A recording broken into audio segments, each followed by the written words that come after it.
Salutare toată lumea, astăzi vom face unboxing la fidget cube.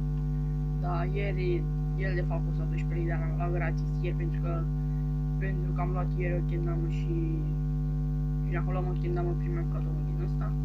Se învârt, ce tare.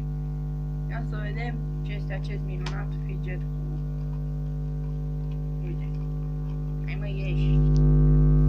Este blocat aici. Dau mic pauză și eu. Gata, deci asta este acest minunat fidget cube. Ok, da. Chestia asta nu știu ce să fac cu ea. Are pe aici pe undeva ceva instrucțiuni. Mai bă, trebuie să ai și tu ceva. Dacă cineva ia să te joace cu tine, cum te joacă cu tine? Ia, ok, bă, ia uite-le mă aici, cu reguli. Cu doamnele reguli, așa. Click.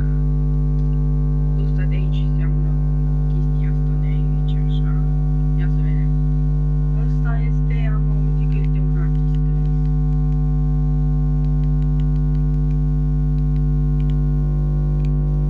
Ok, spin. Ce tare. Ui, ui, ui, ui, ui, ui. Fugim, ne învârtim, amețim. Următorul este flip. Ok, cred că ăsta trebuie să fie. What? Vreau să bă becul, simți? Bine mă l-am stins, dar eu vreau aprins. Sincer bă, dar eu îl vreau aprins, da. Sincer, dar eu îl vreau aprins. Ba nu, ba da, ba nu, ba da.